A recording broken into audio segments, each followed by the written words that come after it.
Good afternoon everyone. आज जैसे मैं पहली बार आप लोगों के सामने एक वीडियो बनाने जा रही हूँ और इसकी ज़रूरत सच में शायद मुझे लगी है। वो इसीलिए है क्योंकि आज हम लोग सब एक सर्टेन एज में पहुंच चुके हैं, चाहे वो एक छोटा हो या बड़ा हो या थोड़ा सा और उम्र वाला व्यक्ति हो। जब भी हम एक उम्र के किसी भी पड़ाव में पहुंचते हैं तो ज़रूरी होता है कि हमारा जो मानसिक स्तर है वो उसके हिसाब से बढ़ता रहे। तो ऐसा क्यों होता है, कई बार हम किसी को देखते हैं तो हम ऐसे कह देते हैं अच्छा तो बात करें उम्र से ज्यादा तो बड़ा हो गया है, या फिर किसी हम सच में कोई मेच्योर व्यक्ति से बात करते हैं फिर भी हमें ऐसा लगता है क्यों इसमें वो अक्कल नहीं हुई है या ये क्यों इतना मेच्योरली बात नहीं कर रहा है। तो कहीं ना कहीं इसका एक इम्पैक्ट होता है, इसका एक कारण होता है जो हमारे परिवार से भी हमें मिलता है, हमारे ग्रुप से भी हमें मिलता है, या आप किस स्थिति में आज के टाइम अपनी जिंदगी जी रहे हो उसका भी कहीं ना कहीं इसके ऊपर एक असर और एक इम्पैक्ट पड़ता है। मैं जैसे कि एक टीचिंग लाइन से हूँ और उसी के साथ साथ एक काउंसलर भी हूँ, और डे बाय डे हम चाहते हैं कि हमारा कहीं ना कहीं ग्रोथ हो, हम कहीं ना कहीं जिंदगी में आगे बढ़े। क्योंकि जो एक बार किसी स्थिति में अगर स्थिर हो गया तो उसका वहां से बढ़ना मुश्किल हो जाता है। कई बार जैसे मैं काफी सारे बच्चों से मिलती हूँ, अलग अलग मोटिवेशनल टॉक्स जब लेते हैं तब हमें ऐसा लगता है कि सच में इनको कुछ ज्यादा नर्चर की जरूरत है।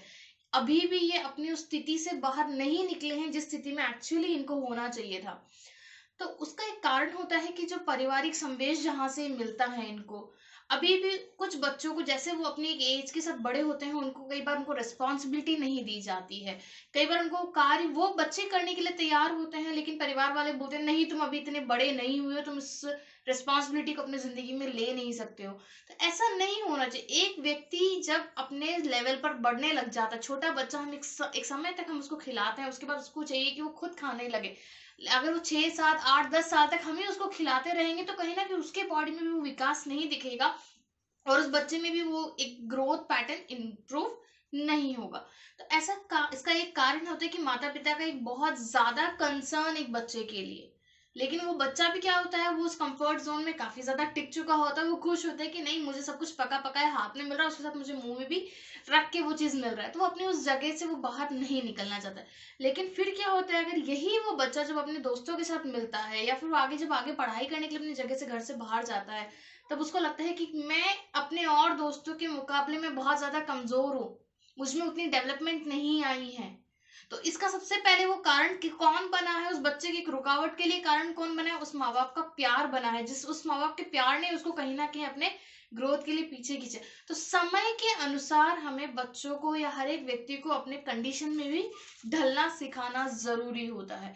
वरना कहीं ना कहीं हम वहीं जिस जगह पे आप स्थिर थे वहीं पे आप रह जाते, उससे ज्यादा आपकी ग्रोथ नहीं हो पाती है। दुनिया बहुत ज्यादा तेजी से आगे बढ़ रही है। अगर आप एक साल में अगर आप किसी चीज में करने से पीछे रह गए तो आप ये मान लो कम से कम 7 से 8 करोड़ लोग आपसे वो स्टेप आगे पहुंच चुके हैं जो शायद आप पाना चाहते थे। तो इसका कारण क्या रहा, क्योंकि आपने अपने आप को कहीं ना कहीं रोक कर रखा है, कहीं ना कहीं आपने अपने आप को एक जगह स्थिर कर दिया है कि मैं इससे आगे नहीं बढ़ सकता या नहीं बढ़ सकती। ये तो रहा हमारा नॉर्मल लाइफ की बात। लेकिन जब आप एक इंडस्ट्री में एंटर करते हो या किसी आप एक जॉब में एंटर करते हो तो वहां पर भी यही चीज आपको इम्पैक्ट करता है। आपने सीखने में कहीं ना कहीं कमी छोड़ी क्योंकि आपको लगा मुझे पका पका है, मुझे टीचर से इतना ज्यादा मिल चुका है, मुझे मेरे गुरुओं से इतना मिल चुका है, या मैंने अपनी सोसाइटी से इतना, वही मेरे लिए काफी है। उससे ज्यादा आपने अपने माइंड को ब्रॉड नहीं किया, उससे ज्यादा सीखने की लालसा आप में शायद नहीं आई। आपने सोचा नहीं मैं सिर्फ एक इंजीनियरिंग स्ट्रीम से हूं तो मुझे सिर्फ उसी का ही ध्यान है। नहीं, अगर आप वहीं रहते रहते कई बार आपको जरूरी होता है बॉलीवुड का भी आपको प्रॉपरली ध्यान होना चाहिए, कई बार आपको पॉलिटिक्स का भी ज्ञान होना चाहिए, आपको जनरल नॉलेज का भी पता होना चाहिए, आपको सोसाइटी का भी पता होना चाहिए और आपको बायो का भी ध्यान होना जरूरी है। वरना आप जहां थे वहीं पे रहोगे, आप जिस फील्ड में हो उसी के अंदर ही आप एक जगह स्टेबल होकर रह जाओगे। लेकिन आज के टाइम में जरूरत है मल्टीटास्किंग की। मल्टीटास्किंग की बहुत ज्यादा जरूरत है। आप एक साथ किन किन चीजों को हैंडल कर सकते हो। कोई आपसे बात करने आ रहा है, वो किसी और चीज में बात करता है, आप बोलोगे नहीं मुझे सिर्फ इंजीनियरिंग के बारे में बात करना है, तो आप वहां पर एक आउट कंसर्न हो जाओगे, वो लोग आपसे इतना ज्यादा एंटरटेन नहीं होंगे। तो उसकी जरूरत नहीं है, हमें जरूरत है उसकी जो एक हर एक सेक्टर में हमारे साथ आगे बढ़ के चल रहा होगा।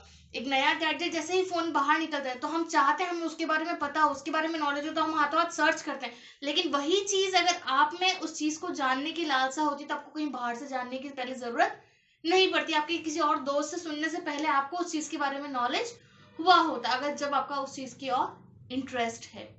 वही चीज होता है कि हमें कभी भी किसी चीज की तरफ पीछे की ओर नहीं खींचना है, हमें हमारी जिंदगी में एक एक दिन एक एक समय हमें आगे की ओर पुश करते हुए चलना है। कल स्कूल खुल रहे बच्चे लोग, तो कल हम अभी तक कितना थे अपने घर में, कोरोना के मजे से हम आराम से घर में बैठे हुए थे, आराम से हमें हर एक चीज मिल रहा था, खुश थे हम। सुबह उठ रहे 10 बजे 11 बजे, आराम से बैठ रहे, खा रहे पी रहे सो रहे, घर पे पढ़ाई कर रहे हैं। ऑनलाइन क्लास है तो हम म्यूट करके बैठ जाते हैं, अपनी मस्ती में खेलते हैं। लेकिन कल से हम फिर से उसी एनवायरमेंट की ओर जा रहे हैं जहां हमें बढ़ावा देगा।